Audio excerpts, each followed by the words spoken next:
मातीची कहाणी. फार वर्षापूर्वी एका गावात एक म्हातारी बाई व तिची 7 मुले असे 8 जणांचे कुटुंब राहत होते. त्या 7 मुलांपैकी 6 मुले उद्योगधंदा करून पोट भरीत होते व 7वा मुलगा मात्र बेकार होता. 7ही मुलांची लग्न झाली होती. म्हातारी घरातील सर्व कारभार पाहत होती. ती उद्योगधंदा करणाऱ्या 6 मुलांना चांगले पदार्थ करून खाऊ घालायची व उरले सुरले अन्न बेकार असणाऱ्या मुलाला द्यायचे. 7वा मुलगा मात्र भोळा बाबडा होता. कोणतीही तक्रार न करता तो सर्व काही निमूटपणे सहन करायचा. एक दिवस तो आपल्या बायकोला ती एकटीच आहे असे पाहून मोठ्या अभिमानाने म्हणाला, "अगं, माझ्या आईचे माझ्यावर किती प्रेम आहे म्हणून सांगू." त्याची बायको शहाणी होती. तिला आपल्या सासूचे आपल्या नवऱ्याबरोबरचे वागणे मुळीच पसंत नव्हते. परंतु करते काय बिचारी.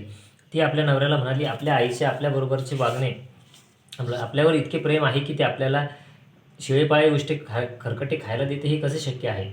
आई आम्हा 7ही मुलांवर सारखेच प्रेम करते. ती माझ्या भावांना चांगले चांगलं खायला देते व मला मात्र उष्टेमाष्टे खायला देईल काय?" माझा या बोलण्यावर मुळीच विश्वास बसत नाही. मी स्वतः जेव्हा माझ्या डोळ्यांनी प्रत्यक्ष पाहिल तेव्हाच तुझे म्हणणे खरे मानेल. तो म्हणाला. त्याची बायको निराश होऊन म्हणाली, "बरं बाई, माझ्या बोलण्यावर तुमचा विश्वास कसा बसेल? तुमची आई तुम्हाला माझ्यापेक्षा अधिक प्रिय वाटते ना? जेव्हा प्रत्यक्ष तुमच्या डोळ्यांनी पाहाल तरी तुमचा बोलण्यावर विश्वास बसेल ना?" थोड्या दिवसानंतर दिवाळी आली. आईने घरात चकल्या, लाडू, करंज्या वगैरे असे अनेक फराळाचे पदार्थ केले. आई खरोखरच आपल्याला उष्टी पदार्थ खायला देते काय हे पाहण्यासाठी 7व्या मुलाने आजाराची सोंग घेतली. तो झिरझिरीत पांघरूण तोंडावर घेऊन स्वयंपाकघरातील एका कोपऱ्यात झोपला. त्या पांघरुणातून त्याला सर्व काही दिसत होते. त्या दिवशी सकाळी आईने मोठ्या प्रेमाने 6ही मुलांना फराळासाठी बोलवले.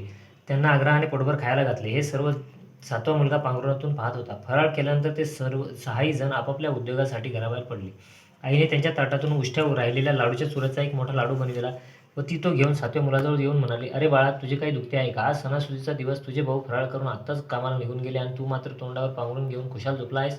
उठ, थोडेसे खा. तुझ्यासाठी मी केवढा मोठा लाडू आणला आहे ते बघ." आईचे ते वरपांगी बोलणे ऐकून त्याला तिच्याबद्दल मनापासून तिरस्कार वाटू लागला. तिचा आपल्याविषयीचा अनादर पाहून तो चिडून म्हणाला, "म्हातारे, मला आज नाही खायचा तुझ्या हातचा उष्टा लाडू. तू मला तुच्छ समजतेस काय? तुझ्या घरातही आजपासून मला राहायचे नाही." आज मला माझ्या बायकोचे म्हणणे पटले. म्हातारी रागारागाने म्हणाली, "बेकार तो बेकार आणि वरून मिजाज चालता हो आत्ताच माझ्या घरातून. तुझ्या बायकोलाही म्हणावं तोंड काळं कर इथून एकदाचं. हा निघालोच बघ." असे संतापाने बडबडत तो घराबाहेर पडला. शेजारच्याच गोठ्याजवळ त्याची बायको गोवरा थापीत होती. तिला पाहिल्याबरोबर तो क्षणभर थांबला व म्हणाला, "प्रिये, अखेर तुझेच खरे ठरले. आई मला उष्टे जेवू घालीत होती.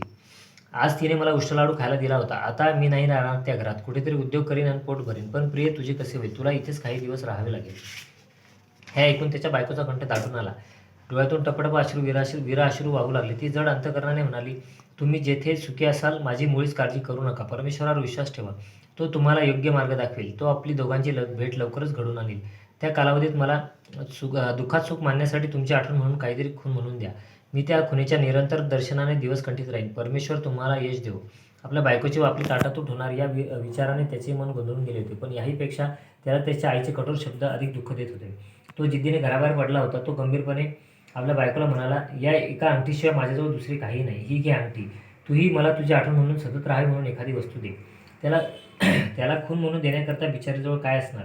जवळ शेण पडले. त्या शेणाने भरलेला हाताचा पंजा तिने आपल्या नवऱ्याच्या छातीवर पंजाचा छाप त्याच्या अंगारख्यावर उमटला.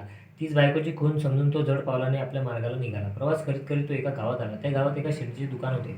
तो शेठजीजवळ जाऊन मोठ्या आदबीने म्हणाला, "शेठजी, मला आपल्या दुकानात काही काम मिळेल काय? कोणतेही काम मी इमाने इतबारे करण्यास तयार आहे." शेठजीने क्षणभर त्याच्या चेहऱ्याकडे पाहिले. त्याची दीन परंतु सात्विक मुद्रा पाहून शेठजीला त्याची दया आली व ते म्हणाले, "हे बघ, पडेल ते काम करावे लागेल. खाडेबिडे मुळीच चालणार नाही. आंधळ्याला काठीचा आधार या नात्याने नोकरी मिळाली." म्हणून तो फार आनंदित झाला. त्याच गावात त्याने एका झोपडीत आपली विराट थाटली.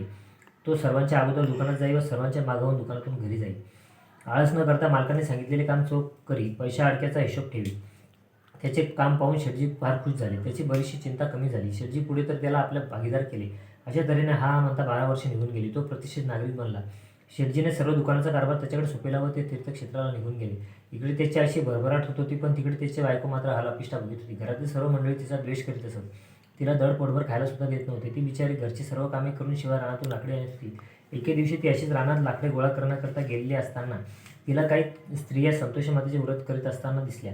त्यांना पाहून ती म्हणाली, "बाई बाई, तुम्ही हे काय करीत आहात? तुम्ही कोणत्या देवीची पूजा अर्चा करीत आहात? हे केल्याने काय फळ मिळते? हे व्रत कसे करायचे?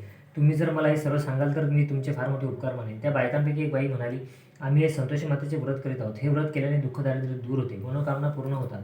घर लक्ष्मीने भरून जाते. निपुत्रिकाला पुत्र होतो. नवरा परगावी गेला असेल तर लवकर परत येतो. कुमारीला मनाप्रमाणे नवरा मिळतो. कोर्ट कचेरीत आपल्यासारखा निकाल लागतो. दीर्घ आयु आरोग्य प्राप्त होते. मनाला शांती मिळते व सुखी संपन्न होते." ती म्हणाली, "हे व्रत कसे करायचे हे कृपा करून सांगाल काय?" दुसरी बाई म्हणाली, आपल्या ऐपतीप्रमाणे 5 रुपये किंवा 11 रुपयाचे गुळ व चणे आणावे. दर शुक्रवारी संतोषी मातेची मनोभावाने पूजा अर्चा करावी. त्या दिवशी उपवास करावा. गुळचण्याचा प्रसाद वाटावा. संतोषी मातेची कहाणी सांगावी किंवा ऐकावी. दुसरा कोणी ऐकणार नसेल तर आपण देवीपुढे तुपाचा दिवा लावून कहाणी सांगावी. आपले कार्य सिद्धी जाईपर्यंत प्रत्येक शुक्रवारी याप्रमाणे संतोषी मातेचे व्रत करावे. कार्यसिद्धीनंतर व्रताचे उद्यापन करावे. 4 महिन्याच्या आतच संतोषी माता आपले मनोरथ पूर्ण करेल. उद्यापनाच्या दिवशी यथाशक्ती सवापटीने रवा व तूप घ्यावी. त्याची खीर करावी. हरभऱ्याची भाजी करावी. आपल्या घरात 8 मुले नसतील तर शेजारची 8 मुले बोलावून व्रताचे उद्यापन करावे. एक गोष्ट मात्र कटाक्षाने पाळावी, त्या दिवशी घरातील कोणीही आंबट खाऊ नये. हे ऐकल्यावर ती लाकडे गोळा करून सरळ बाजारात गेली. तिने ती लाकडी विकली. गुळ व चणे विकत घेतली. ती संतोषी मातेच्या मंदिरात गेली. तिने देवीला भक्तिभावाने नमस्कार केला व म्हणाली, हे माते, मी दुःखी आहे. मी तुला शरण आले आहे. माझे पती परगावी गेले आहेत. त्यांचा विरह मला असह्य होत आहे. माझे हे दुःख दूर कर. अशी प्रार्थना केल्यावर तिने गुळ चण्याचा प्रसाद वाटला व ती घरी निघून गेली. याप्रमाणे तिने 3-4 शुक्रवारी व्रत केले. संतोषी मातेला तिची दया आली. देवीने एक चमत्कार दाखविला. तिला पतीकडून खुशालीचा निरोप व पैसे आले. तिला मोठा आनंद झाला. पण तिच्या जावांना तिचा हेवा वाटू लागला.